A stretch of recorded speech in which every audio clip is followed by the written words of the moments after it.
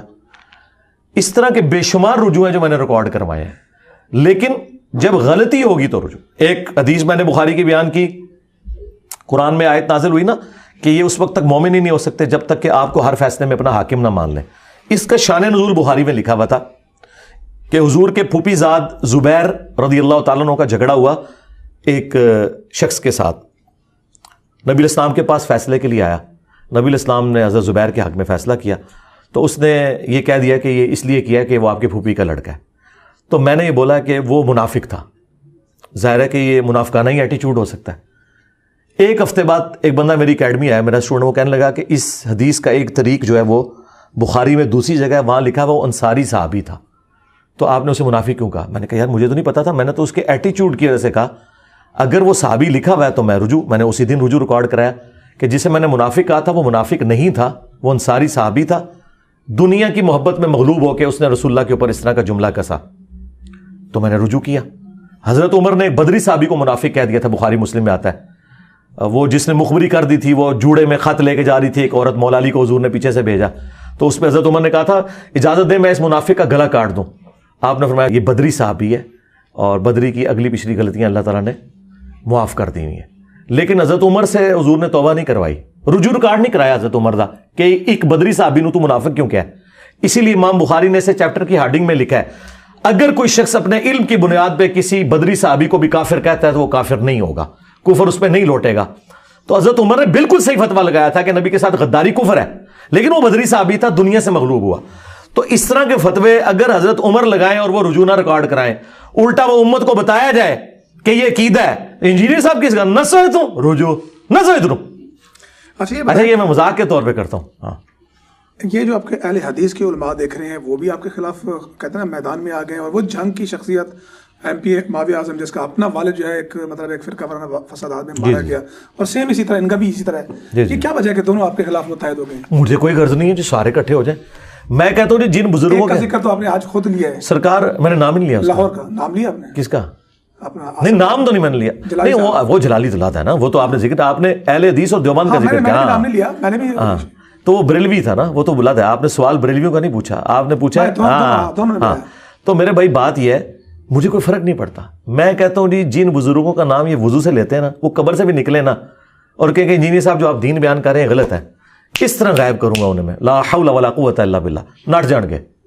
ہمیں کوئی بات مجبور نہیں کرتی. زمین و آسمان کی ساری مخلوقات مل کے کہیں نا کہ قرآن کی آیت غلط ہے. ایک بندہ ہوا میں اڑے نا اور کہ اس بات کی دلیل ہے کہ قرآن غلط ہے, میں کہوں گا یہ کوئی دلیل نہیں ہے. قرآن میں ہے کہ یہ جن لوگوں کے اوپر مور لگ جاتی ہے نا سورۃ الانعام میں, اگر مردے بھی قبر سے نکل کے ان سے باتیں کریں تب بھی ان کو ہدایت نہیں ملنی. ٹھیک ہے, تو جب اللہ تعالیٰ نے کسی پہ مور لگائی ہے ہم اسے ہدایت نہیں دے سکتے. ہم کانفیڈنٹ ہیں کہ ہم جو کچھ بیان کر رہے ہیں وہ قرآن و حدیث میں لکھا ہوا ہے. وہابیوں نے آج تک میری کوئی ایسی غلطی ہائی لائٹ کی ہے جو قرآن و حدیث میں نہ لکھی ہوئی ہو اور میں وہ چیز اس طریقے سے بیان کر رہا ہوں اور ان کے بزرگوں نے وہ نقل نہ کی ہو. یہ صرف یہ کہتے ہیں کہ آپ کہتے کیوں ہیں, اسے کتابوں میں رہنے دو. آج تک کسی نے یہ نہیں کہا جو آپ بیان کر رہے ہو یہ آپ غلط بیان کر رہے ہو, ان کو پتہ لکھا ہوا ہے. اب بخاری میں اگر 2812 لکھی ہوئی ہے تقتلہ الفئۃ الباغیہ یدعوہم الی اللہ ویدعونہ الی النار, افسوس اے عمار تجھے ایک باغی جماعت قتل کرے گی, تو اللہ اور جنت کی طرف بلائے گا یعنی مولا علی کی پارٹی, اور تیری مخالف جماعت تجھے جہنم کی طرف بلائے گی. تے پٹو امام بخاری نو, اور بلکہ اس تو بھی ود کے اللہ دے نبی دی حدیث ہوتے پٹنا جے ایمان برباد کرو, میرا کیا لینا دینا, میں تے ڈاکیاں. ٹھیک ہے. 1,24,000 انبیاء روئے زمین پر آئے. ہم نے جتنا پڑھا قرآن مجید میں, جو مثلا علماء سے سنا, آپ سے سنا, باقی سے سنا, کسی ایک نبی نے بھی کسی دوسرے نبی سے اختلاف نہیں کیا, بلکہ اس کی توثیق کی اور اپنا پیغام پہنچے. کیا وجہ ہے کہ آج اسلام کے ماننے والے ایون کہ ودن سیکٹ 2 عالم دین بیٹھے تو دونوں میں جھگڑا ہوتا ہے, دونوں میں فساد ہوتا ہے اور پوری امت پناہ مانگتی ہے. دیکھیں, انبیاء میں تو اختلاف اس لیے نہیں ہوتا کہ انہیں وحی کی تائید حاصل ہوتی ہے. انبیاء کی مثال دینا غلط ہے. انبیاء کے بعد تو صحابہ میں بھی جنگیں ہوئی ہیں. اتحاد امت اس طرح کا جو آپ چاہتے ہیں وہ قیامت تک نہیں ہوگا جب تک پیغمبر نہ دنیا میں موجود ہو. اختلاف رائے تو ہو سکتا ہے. ہم کہتے ہیں اختلاف رائے کو علمی رہنے دیں, ایک دوسرے کو کافر نہ کہیں, اسلام سے باہر نہ نکالیں. یہ آپ ظلم کرتے ہیں. تو اختلاف رائے تو ختم نہیں ہو سکتا. وہ مولانا اسحاق صاحب ہمارے استاد کہا کرتے تھے کہ یا تو پیغمبر دنیا میں موجود ہو یا لوگ سوچنا چھوڑ دیں, یعنی پاگل ہو جائیں سارے, پھر بھیڑ بکریوں کی طرح انہیں ہانک لیں. یہ دونوں کام نہیں ہونے. اللہ نے عقل دی ہے, اور عقل ظاہر ہے ایک انسٹرومنٹ ہے جو اللہ تعالیٰ نے بہت بڑی نعمت انسان کو دی ہے, وہ اس میں رائے رکھ سکتا ہے اپنی. اچھا یہ بتائیں, ایک طرف ہم دیکھتے ہیں کہ آپ نے مذہبیوں کے اپنے خلاف ایک محاذ کھڑا کیا ہوا ہے, دوسرا آپ نے کچھ دن پہلے ایک اسٹیبلشمنٹ سے ایک جملہ کہا کہ خانہ کعبہ کی چھت پر بھی کھڑا ہو کے اگر وہ کہے کہ ہم سیاست میں ملوث نہیں ہیں تو وہ جو ہے کوئی اعتبار نہیں کرے گا. نہیں, یہ میں نے نہیں کہا. ہاں چلے بات کر لیں. ہاں جملہ میں بتا دوں گا. تو کیا کہیں سے کوئی سافٹ ویئر اپڈیٹ ہونے کی کال تو نہیں آئی؟ نہیں, میرے ساتھ تو کسی کی جرت نہیں ہوئی جی کبھی بات کرے. واللہ آج تک جرت نہیں ہوئی. یہ جرت اس کے ساتھ کرتے ہیں جن کو یہ پالتے ہیں. آج وہ سارے صحافی جو ان سے چندے لیتے تھے وہ عمران خان کی محبت میں انہیں گالیاں نکال رہے ہیں, ان کے قابو میں نہیں ہیں اور ان کے لیے خطرناک ہوئے ہیں. ان پہ ضرور پریشر ہو سکتا ہے, مجھے پتہ ہے سب پہ ہے, مجھے بتاتے ہیں لوگ. تو وہ مجھے پوچھتے ہیں آپ, میں نے کہا یار کسی کی جرت ہے میرے پہ بات کرے؟ میں کو کسی کے ٹکڑوں پہ پلتا رہا ہوں, کسی کی کاز کے لیے کام کیا ہے کبھی؟ نیور. میں تو 2012-13 میں یوٹیوب پہ میری ویڈیوز اپلوڈڈ ہیں جس میں اسٹیبلشمنٹ کو کہتا تھا یہ تمہارے گاٹے نان اسٹیٹ ایکٹر فٹ ہوں گے. یہ FATF تو بعد میں آیا نا, میں نے تو FATF اسی وقت لانچ کر دی تھی ان کے اوپر. تو آج تو ان کی پالیسی ہے, آج تو ان کو ہم سے کوئی نہیں. اور باقی وہ جو کعبے کی چھت والی بات آپ نے کی, وہ میں نے یہ کہا تھا کہ آپ کے بڑوں نے جتنی غلطیاں کی ہیں, اور آپ کے ایکس آرمی چیف نے آخری تقریر میں کہا کہ ہمیں سب سے زیادہ گالیاں پڑتی ہیں. یہ میں نے باجوہ صاحب کو تقریر لکھ کے دی تھی, ان کا ہی بڑا کر کے گیا نا کہ ہمیں گالیاں پڑتی ہیں. تو ہم نے مشورہ کیا کیوں پڑتی ہیں, اس لیے کہ قربانی دینے کے باوجود ہم سیاست میں لچ تلتے ہیں, اس کی وجہ سے ہمیں گالیاں پڑتی ہیں. تو اب ہم یہ کام نہیں کریں گے. تو میں نے کہا تھا کہ اب یہ 70 سال کا پیچھے پورے کا پورا معاملہ اکٹھا ہوا ہے, اب آپ لوگ کعبے کی چھت پہ چڑھیں اور وہاں کوئی عہد دیں, شاید تب یہ قوم قبول کرے. ظاہر ہے ایک آرمی چیف کی تقریر کے اوپر تو لوگوں نے نہیں ماننا. تو جو میں نے یہ بات کی تھی ریالٹی نہیں ہے کہ آج قوم مان رہی ہے کہ یہ اے پولیٹیکل ہوئے میں. ٹھیک ہے, 3-4 مہینے تک تو یہ DGSPR سے ایک پریس کانفرنس نہیں کروا سکے اسی ڈر سے. بال وہ جب آیا تو اس نے اچھی تیاری کی ہوئی تھی, اور وہ اس طریقے سے آصف غفور کی طرح وہ مولا جٹ بن کے نہیں کر رہا تھا. اس نے بڑے سافٹ انداز میں صحافیوں کو ٹریٹ کیا. یہ سٹائل ہونا چاہیے بات کرنے کا. جب آپ صحافت میں اترتے ہیں پھر آپ اکاؤنٹیبل ہیں. ظاہر ہے ویسے تو میں کہتا ہوں ISPR کا ادارہ بھی نہیں ہونا چاہیے. گورنمنٹ کا کام ہے نا, جب گورنمنٹ کے انڈر آتی ہے فوج تو گورنمنٹ یعنی کہ ہمارا جو وزیر اطلاعات ہے یہ بولے. ISPR اگر انہوں نے بنا لیا نا, اگر کوئی بات کرنی ہے تو پھر آپ اسی لہجے میں بات کریں جس طرح باقی لوگوں. دیکھیں نا باقی لوگ کس طرح سیاست دانوں سے سوال کرتے ہیں, منہ میں ان سے باتیں کرتے ہیں, وہ تسلی سے سنتے ہیں, مسکرا کے جواب دیتے ہیں. ان کی تو اتنا حوصلہ ہی نہیں ہے. لیکن اب یہ جو ISPR کا DG ہے, لگتا ہے اس کی انہوں نے صحیح ٹریننگ کی ہے. میں تو اس سے سیٹسفائی ہوں, اس نے اچھے طریقے سے گفتگو کی. تو وہ میں نے وہ بات کی تھی. تو مجھے کس نے کیا کہنا ہے میرے بھائی, ہم نے ان کو کچھ کہنا ہے وہ ہم مسلسل کہتے رہیں گے کہ آپ نے اپنا وضو قائم رکھنا ہے اور سیاست میں لچ نہیں تلنا, کیونکہ پاکستان تباہی کے دہانے پہ آ چکا ہے. اور اس میں سب سے بڑا کردار انہی لوگوں کا ہے جو اپنے آپ کو سب سے بڑا ٹھیکیدار اس قوم کا سمجھتے ہیں, خواہ وہ جوڈیشری ہو خواہ وہ اسٹیبلشمنٹ ہو. سیاست دانوں کا نمبر 30 نمبر پہ آتا ہے, کیونکہ وہ تو بیچارے کٹ پتلیاں ہوتے ہیں. اب آپ کو لگ رہا ہے یہ جو چند مہینے گزرے ہیں نئے آرمی چیف کے کہ پولیٹیکل نہیں ہے یہ؟ پہلے سے تو بہت بہتر ہے نا جی. اچھا, لیکن میں کس طرح کلین چٹ ان کو دے دوں کہ نہیں ہے یہ پولیٹیکل؟ میرے پاس تو کوئی دلیل نہیں ہے. میں تو ظاہر پہ فتویٰ لگاؤں گا کہ نظر آ رہا ہے کہ پہلے والا معاملہ نہیں. اس کا ثبوت میں آپ کو بتا سکتا ہوں. اس کا ثبوت یہ فیصلوں پہ عمل نہیں ہو رہا تو مطلب کچھ نہ کچھ سپریم کورٹ بھی تو اپنی حرکتوں پہ ذرا نظر کرے نا. سپریم کورٹ بھی پچھلے 6 سالوں میں 3 ہی بندے ملے ہوئے ہیں, وہ ساتھ بٹھا کے ہر پولیٹیکل کیس سنتا ہے. ٹھیک ہے نا, لوگوں نے گھاس کھائی ہوئی ہے. میں ویسے اس وقت چیف جسٹس کی جگہ ہوں تو میں استعفیٰ دے کے سائڈ پہ ہو جاؤں, بالکل سیدھی سی بات ہے. یعنی اس پوسٹ پہ ایسا بندہ رہنے کا اہل ہی نہیں ہے جو اپنے آپ کو اتنا بائسڈ کر لے, ضرورت ہی کوئی نہیں. آپ کے پاس فیصلہ آتا, آپ کیا کہتے ہیں 90 دن میں الیکشن ہو چاہیے یا ویسے ہونے چاہیے؟ میں تو آئین کے مطابق کرتا نا, بالکل. وہ تو میں نہیں, آئین تو کہتا ہے, آئین یہ تو نہیں کہتا کہ آپ اپنی مرضی کا آئین مان لیں.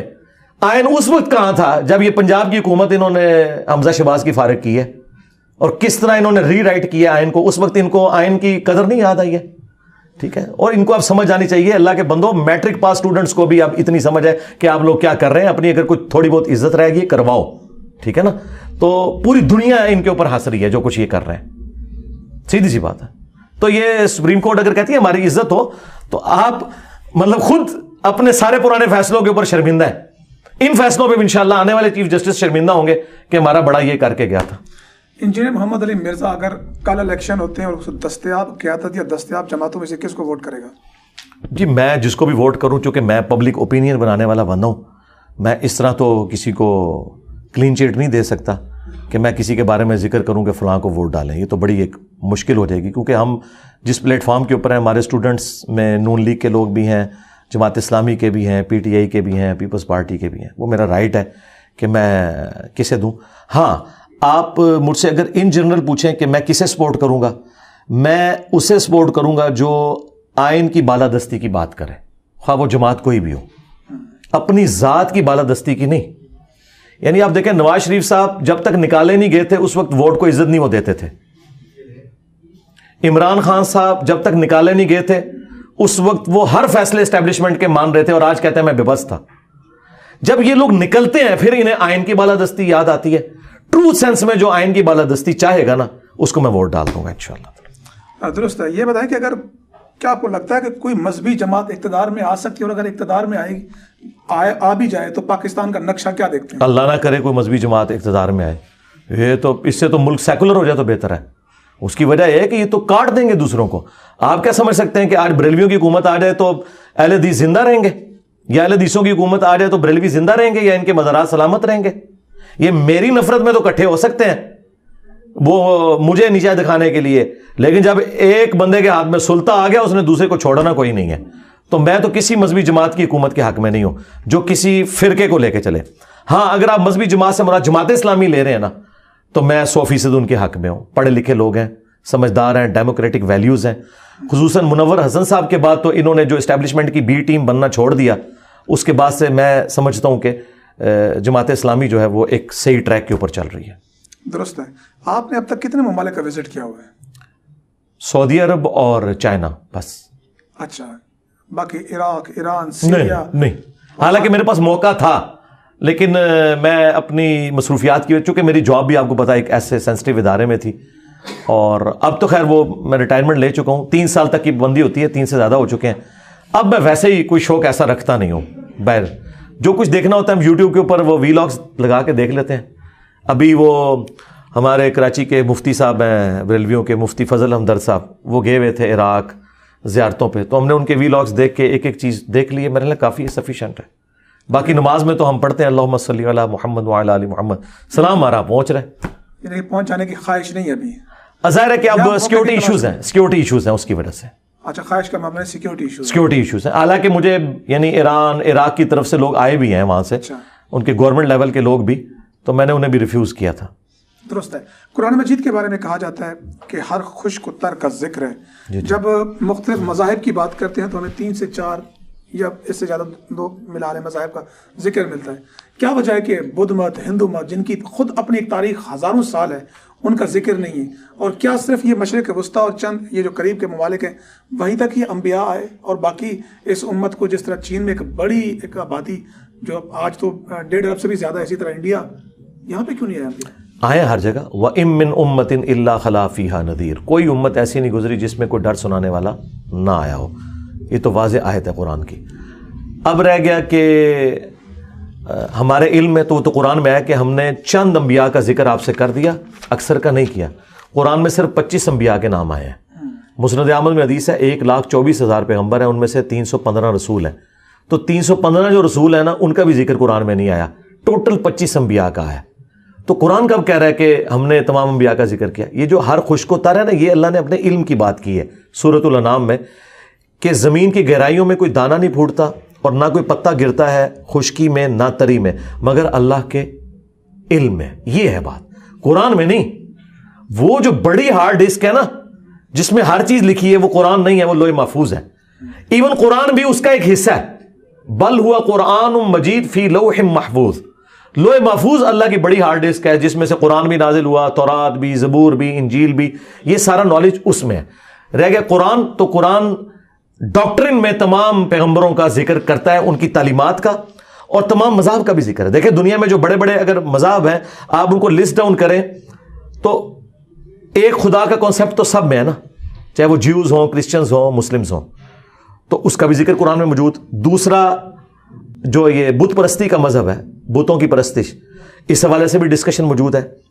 تیسرا اگر کوئی کہہ سکتے ہیں ایتھیسٹ, ڈینائل آف گاڈ, ان کے جوابات بھی قرآن میں دیے گئے ہیں. چوتھا یہ کہ خدا کو تو مانتے ہیں لیکن آخرت کا انکار کرتے ہیں کہ آخرت کوئی نہیں ہونے والی. تو ڈاکٹرن میں یہ چار بڑے بڑے مذاہب جو دنیا میں ہیں, اگر آپ لسٹ ڈاؤن کریں گے نا تو دنیا کا ہر مذہب کسی نہ کسی کیٹیگری میں فال کرے گا.